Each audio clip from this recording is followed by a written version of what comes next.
RS brothers లో ఆషాఢం KG sale మళ్ళీ మొదలైంది. మరెన్నో క్రేజీ ఆఫర్స్ ఖైదీ చేయండి ఆర్ఎస్ బ్రదర్స్.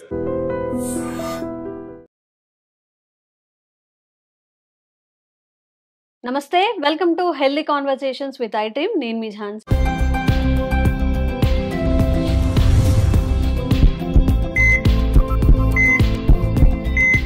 సో ఈరోజు మనతో ఉన్నారు హెర్బలిస్ట్ ఇంకా ట్రెడిషనల్ హీలర్ ఆంజనేయ రాజు గారు. ఎంతో మందికి ఆయుర్వేద వైద్యాన్ని అందిస్తున్నారు. చాలా ప్రకృతి పరంగా వచ్చే ఒక ఆకును అలమును తీసుకుని దాన్ని ఒక మెడిసిన్గా, ఒక అమృతం లాగా అందరి ప్రాణాలు కాపాడుతున్నారు. సో సార్తో మాట్లాడి ఈరోజు ఆటో ఇమ్యూన్ డిసీజెస్ గురించి కొంచెం తెలుసుకునే ప్రయత్నం చేద్దాం. నమస్తే సార్. నమస్కారం అండి. సార్, అసలు ఆటో ఇమ్యూన్ డిసీజెస్ అంటే ఏంటి? ఏవేవి ఆటో ఇమ్యూన్ డిసీజెస్ కిందకు వస్తాయి? అసలు ఎందుకు వస్తుంది ఈ ఆటో ఇమ్యూనిటీ లేక వస్తుందా? కారణాలు ఏంటి? అంటే ఈ ఆటో ఇమ్యూన్ అన్న పేరులోనే అర్థం ఉందమ్మా. ఆటో ఇమ్యూన్ అంటే ఇమ్యూనిటీని తగ్గిపోవటం వల్ల వచ్చే డిసీజెస్ అన్నమాట. ఓకే. అదే విధంగా మీ బాడీలో ఏదైతే ఇమ్యూనిటీ సెల్స్ ఉన్నాయో అవి మనకు వ్యతిరేకంగా వర్క్ చేస్తాయి. దానివల్ల ఏమవుతుందంటే ఏ అయితే ఇమ్యూనిటీ పెంచే సెల్స్ ఉన్నాయో వాటిని పుట్టకుండా చేస్తాయి.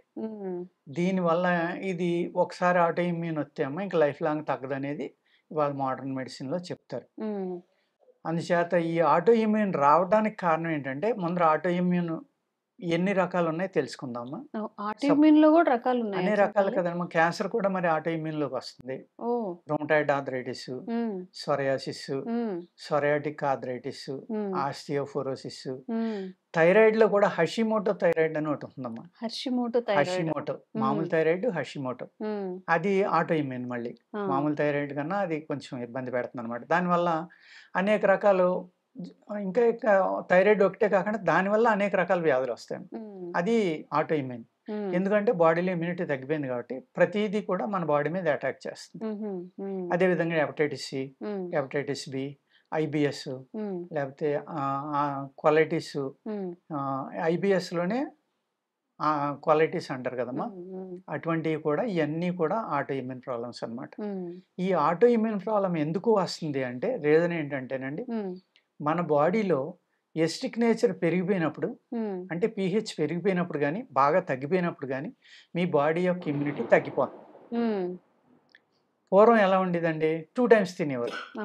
2 times తిన్నప్పుడు ఏమైందంటే మీ బాడీలో మీ స్టమక్లో ఏదైతే గుడ్ బ్యాక్టీరియా ఉందో టీ సెల్స్ని తయారు చేసి బ్యాక్టీరియా, దానికి టైం ల్యాప్స్ సరిపోయేదమ్మా. దానికి సమయం. దానికి ఇప్పుడు సమయం లేకుండా మనం ఏం చేస్తాం, లెగ్గానే టీలో కాఫీలో ఇంకోటో బ్రేక్ఫాస్ట్, లంచ్, స్నాక్స్, మళ్ళీ ఈవినింగ్ డిన్నర్, ఇలాగా 4-5 సార్లు మనం ఏదో ఒకటి ఆహారం అనేది లోపలికి పంపుతున్నాము. వీటిని అరిగించడానికి అంతసేపు మన పొట్టలో ఉన్న గట్లో ఉన్న బెస్ట్ బ్యాక్టీరియా, గుడ్ బ్యాక్టీరియా అంతా కూడా ఈ ఆహారాన్ని అరిగించడానికి తప్ప దానికి రెస్ట్ ఇవ్వట్లేదమ్మా. ఇవ్వనప్పుడు ఏం చేస్తుందంటే అది ఈ కంటిన్యూగా తినటం వల్ల మీ బాడీ కూడా అరిగించడానికి ఫ్లూయిడ్స్ని రిలీజ్ చేయడం అనేది బాడీ యొక్క ప్రకృతి. అనేక రకాలైన ఆమ్లాలను రిలీజ్ చేస్తుంది. వాటి వల్ల మీరు తిన్న ఆహారం అరుగుతుంది. కంటిన్యూగా రిలీజ్ చేస్తుంది. మీరు తింటానే ఉన్నారు, అది రిలీజ్ చేస్తాను. అప్పుడు ఏమైందండి, ఆమ్లాలు అంటే ఏంటమ్మా, అంటే యాసిడ్స్.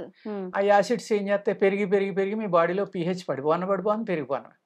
అప్పుడు ఏమవుతుందమ్మా, మీ బాడీలో ఇమ్యూనిటీ అనేది మాక్సిమం తగ్గిపోతుంది. అప్పుడు ఇమ్యూనిటీ ఆటో ఇమ్యూన్ ప్రాబ్లమ్స్ అనేది మీ బాడీని అటాక్ చేసి అతి తొందరగా మీకు ఆ వ్యాధిలోకి తీసుకెళ్ళడానికి వాటికి అవకాశం ఇస్తున్నాం అనమాట. ఏదైతే వీక్ గా ఉంటుందో ఆ వీక్ పాయింట్ కి రిలేటెడ్ డిసీజెస్ వస్తూ ఉంటాయి. వస్తుందండి. అందుకేంటంటే ఇప్పుడు చూడండి, ఈ మధ్యన ఈ సెలబ్రిటీస్ కానీ చాలా మంది ఆల్కలిన్ వాటర్ అని తాగుతున్నారు కదా. ఆల్కలిన్ వాటర్ అంటే అదేనమ్మా, మీ బాడీని pH నుంచి నార్మల్లోకి తీసుకురావడమే ఆల్కలిన్ బాడీ అంటాం. అప్పుడు మీ pH ఎంత ఉండాలంటే బాడీలో యూరిన్ pH కానీ స్వెట్టింగ్ కానీ మన ఉమ్ములో కూడా pH చూడొచ్చమ్మా. అది ఎంత ఉండాలంటే 6.6 నుంచి 7.25, 7.3 దాకా ఉంటే చాలా ఆరోగ్యంగా ఉన్నట్టు మీరు. మీకు ఆటో ఇమ్యూన్ ప్రాబ్లం అనేది మీ బాడీలోకి రాదు. అందుచేత ఈ ఆటో ఇమ్యూన్ అనేది బాడీలోకి రాకుండా ఉండటం కోసం బేకింగ్ సోడా అద్భుతంగా పనిచేస్తుంది. బేకింగ్ సోడా నార్మల్గా కేక్స్ లోనో లేకపోతే మీ ఐ డ్రీమ్ లో ఒక అద్భుతం అని చెప్తున్నాను.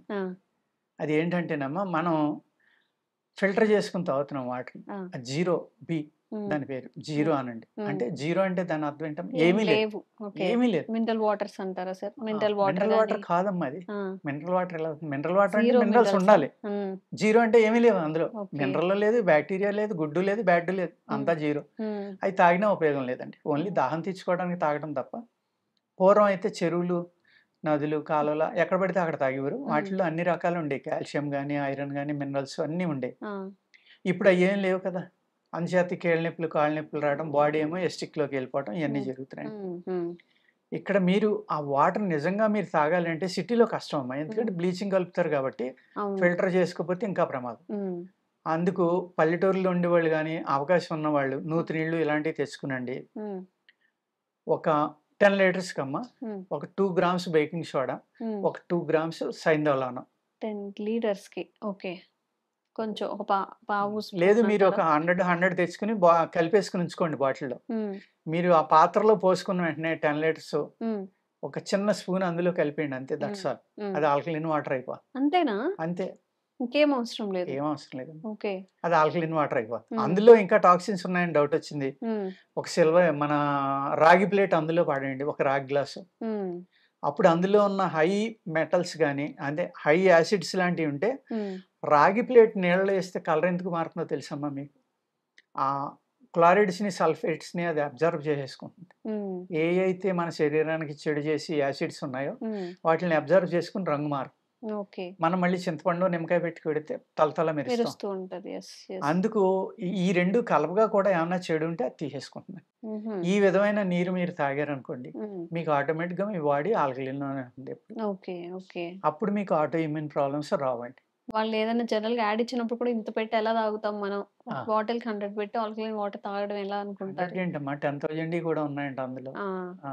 హ్మ్. మరి ఎవరో కోహ్లీ ఏదో రోజు ₹1,00,000 అవే నీళ్ళు తాగుతారు అని చెప్తారు. ₹1,00,000 అవును. తాగుతాడని చెప్తారు. అవునవును. మరి హ్మ్. ఉండుంటాయి అందులో. హ్మ్. ఎందుకంటే వాళ్ళున్న పొజిషన్‌లో ఏంటంటే వాడు తాగితేనే గొప్ప. ఎఫోర్డబుల్ అవును. తాగితేనే ఆడు గొప్ప. తాగితే కూడా ఆ కంపెనీకి పబ్లిసిటీ. అవును. 2 జరుగుతాయమ్మా. హ్మ్. హ్మ్. అంచేత ఏంటంటే ఒక సామాన్యుడు ఆరోగ్యంగా ఉండాలి. ఈ హ్మ్. ఆటో ఇమ్యూన్ ప్రాబ్లమ్స్ నుంచి బయటపడాలి అంటే యెస్. ప్రతి ఒక్కళ్ళు కూడా హ్మ్. ఇంట్లో అట్‌లీస్ట్ మీరు జీరో బిలో అయినా ఇయి కలుపుకోండమ్మా. ఆ! కలుపుకుంటే అట్‌లీస్ట్ మీ బాడీలో ఈ కలిపి తాగటం వల్ల హ్మ్. మీ బాడీలో ఉన్న ఎసిటిక్ నేచర్‌ని తగ్గిస్తాయి. తగ్గిస్తుంది. ఓకే. ఆటోమేటిక్‌గా ఆల్కలీన్‌లోకెళ్తారు. హ్మ్. హ్మ్. అంత అద్భుతమైన ఈ క్రియని హ్మ్. జస్ట్ ఆ 2 చేస్తాయండి. ఓకే. సార్ వెరీ ఆహార సింపుల్. హ్మ్. ప్రతి సామాన్యుడు వాడుకోవచ్చు. ఇక్కడ ఓకే. డబ్బున్నోళ్ళు అక్కల. హ్మ్. హ్మ్. Very simple. మీరు 200 గ్రాములు తెచ్చుకుంటే మీకు నియర్లీ 2 అందులో మంత్స్ ఆఫ్ ఎంతైతే మనకి మినరల్స్ అవన్నీ ఉంటాయో, ఇందులో కూడా మనం ఇలా చేసుకున్నప్పుడు ఇందులో కూడా అవి లభిస్తాయి. అవును. ఆ! రాక్ సాల్ట్‌లో కొన్ని వందల మినరల్స్ ఉంటాయమ్మా. హ్మ్. అందుకు రాక్ సాల్ట్ కలుపుతున్నాం. మనం సైంధవంలో అంటే రాక్ సాల్టే. హ్మ్. హ్మ్. మీ ప్రేక్షకులకి అర్థమవుతుందని ఇంగ్లీష్‌లో చెప్తున్నాను నేను. హ్మ్. ఆ రాక్ సాల్ట్, బేకింగ్ సోడా అమ్మా. ఓకే. మంచి బేకింగ్ సోడా తీసుకోమనండి. హ్మ్. డూప్లికేట్ కాకుండా. హ్మ్. 2 కలుపుకొని డబ్బాలో పెట్టుకోమనండి. హ్మ్. పావుకేజీ తెచ్చుకున్న ఎంతమ్మా 200లో అయిపోతుంది. మీకు అవును. 6 నెలల్లో వస్తుంది. హ్మ్. అంటే అవును. మీకు ఎంత తక్కువ ఖర్చుతోటి మనకొచ్చే అది ఆటో కూడా ఇమ్యూన్ కొంచెం జస్ట్ అలా సింపుల్‌గా కలుపుకోవడమే. ఇంక మనం ఏం అంతే అందులో చేయక్కర్నేమో కలిపేసి లేదు. ఏసుకోవడమే. ఆ! ఆ! ఓకే. ఏ పని లేదింక. హ్మ్. హ్మ్. అంత చక్కగా ఈ పని చేస్తాయండి. హ్మ్. అదే విధంగా బయట నుంచి కూరలు తెచ్చుకున్నారు. లేకపోతే పళ్ళు తెచ్చుకున్నారు. వాటిల హ్మ్. మీద స్ప్రేయింగ్ ఉందని భయపడుతున్నారు. హ్మ్. మీరు బేకింగ్ సోడా, రాక్ సాల్ట్, హ్మ్. పసుపు, హ్మ్. నిమ్మరసం హ్మ్. ఆర్ వెనిగర్ హ్మ్. ఒక 4, 3 కలుపుకున్నామా వీటిల్లోయి మీరు ఆ వాటర్‌లో ఇయేసేసి స్ప్రేయింగ్ చేసినయి ఒక హ్మ్. 10 నిమిషాలు ఉంచేసి, తీసి శుభ్రంగా స్వీట్ వాటర్‌లో కడుక్కొని, హ్మ్. గుడ్డతోటి తుడుచుకొని ఫ్రిడ్జ్‌లో పెట్టుకున్నారనుకోండి. హ్మ్. ఆటిలకున్న అన్ని రకాలైన ఏది ఈ పురుగు మందులు, ఎరువులు, హ్మ్. క్రిములు ఇయన్నీ కూడా చచ్చిపోతాయండి. హ్మ్. చచ్చిపోయి మీకు 99% డైల్యూట్ అయిపోతాయమ్మా ఇయన్నీ. ఓకే. ఓకే. మీరు 90% అబోవ్ సేఫ్‌లోకెళ్ళిపోతారు. ఓకే. ఈ విధమైన జాగ్రత్తలు తీసుకుంటే మనకు హ్మ్. ఆటో ఇమ్యూన్ ప్రాబ్లమ్ రాదండి. ఓకే. అంతకంటే ప్రమాదం ఈ డిష్ వాషర్‌లు. హ్మ్. హ్మ్. మనం వాడే సోప్స్ ఉన్నాయి కదండీ! ఆ సోప్స్ మనం తోమిన తర్వాత ఇప్పుడు పని వాళ్ళని పెట్టుకుంటాం మనం తోమలేకపోతే. హ్మ్. వాళ్ళు గబగబా తోమేసి పైప్ కింద పెట్టి కడిగేసి ఎళ్ళిపోతారు. అవును. ఆ సోప్ దానికి అంటుకుపోయిందనుకోండి, హ్మ్. ఎంత పవర్‌ఫుల్ కెమికల్స్ అమ్మా అయి. మీరు 10 రోజుల క్రితం అంటుకున్న స్టెయిన్స్ కూడా వదిలిపోతాయని పబ్లిష్ చేస్తున్నారు. హ్మ్. అంత పవర్‌ఫుల్ సోప్ మీ బాడీలోకెళ్తే ఏమవుతుందమ్మా? హ్మ్. అవును. పేగులన్నీ పాడైపోతాయి. ఇంతకు ముందు చక్కగా వేరే మెథడ్స్ ఉండేవి, ఇప్పుడు అసలు ఎవరు అలా చేసేవాళ్ళు కూడా లేరు. కచ్చికలు, పొయ్యిలో బూడిద, లేకపోతే ఇసుక, మట్టి అవి పెట్టి శుభ్రంగా గడ్డి పెట్టి తోమేవారు. అవి లోపలికి వెళ్తే ఇంకా మంచిది, ధాతువులు ఉంటాయి అట్లా. ఈ వెళ్ళడం వల్ల ఏమవుతుంది, అల్సరైటిస్, కొలైటిస్, లేకపోతే రొమటాయిడ్ ఆర్థరైటిస్, లేకపోతే ఇవన్నీ ఆటోఇమ్యూన్ ప్రాబ్లమ్స్కి డిష్ వాష్, అదే మనం గిన్నెలు కడుక్కునే సబ్బులు, లేకపోతే మనం బట్టలు ఉతుక్కునే సర్ఫ్లు, ఇవన్నీ కూడా కారణం. హై కెమికల్స్ కదండి, చాలా పవర్ఫుల్ కెమికల్స్. కొన్ని ఎంత అవాయిడ్ చేద్దామన్నా లైఫ్ స్టైల్ ఒక భాగం అయిపోయాయి. డిష్ వాషర్లు కానీ, చాలా ప్లాస్టిక్ కానివ్వండి, ఎంత అవాయిడ్ చేద్దాం అనుకున్నా ఏదో ఒక రూపంలో ప్లాస్టిక్ వస్తూనే ఉంటుంది. మనం తినే పదార్థాల్లోనూ, కొబ్బరి నీళ్ళు తెచ్చుకోవాలన్నా ఏదైనా కానీ. బట్ కాషియస్గా ఉండడం ఎంతైనా మంచిది అండి. మీకు ఏమైనా ఇలా రిలేటెడ్ ఇష్యూస్ కనుక ఫేస్ చేస్తుంటే, మీకు ఇంకా డౌట్స్ ఉంటే కనుక స్క్రీన్ మీద కనిపించే నంబర్స్కి కాల్ చేసి మీ డౌట్స్ని కూడా క్లారిఫై చేసుకోవచ్చు. ఇఫ్ మెడికేషన్ యూజ్ అయినా కానీ సార్ సజెస్ట్ చేస్తారు. మీకు ఎలాంటి డిసీజెస్ ఉన్నా కానీ తప్పకుండా ఆరోగ్యంగా ఉండే ప్రయత్నం అయితే వదలకండి. Thank you so much sir. Sir, one life lesson what medicine has taught you. Whatever you can do without expecting. But I really believe మన పాజిటివ్ యాటిట్యూడ్ ఉంటేనే మనం ఏదైనా సాధించగలం. గట్ ని మనం కరెక్ట్ గా డీల్ చేసినట్లయితే అది మనకి పాజిటివ్ హార్మోన్స్ ని రిలీజ్ చేస్తుంది. షుగర్ వచ్చిన వాళ్ళ పరిస్థితి ఏంటి? పొట్ట దగ్గర పెరిగితే దాన్ని ఆండ్రాయిడ్ అంటారు, ఆండ్రాయిడ్ ఫోన్ కాదు. అసలు థాట్స్ ఎందుకు వస్తాయి? బ్రెయిన్ డెడ్ అంటే దానికి ప్రపంచం అంతా కూడా కొన్ని నిర్దిష్టమైనటువంటి లక్షణాలు. మానసికంగా ధైర్యంగా ఉంటే క్యాన్సర్ జయించవచ్చు. You are a doctor for a cause sir, అంతే. వాళ్ళకి వచ్చిన ఆదాయం కాకుండా ఫ్రీ సర్వీస్ ఎంతమందికో చేస్తుంది.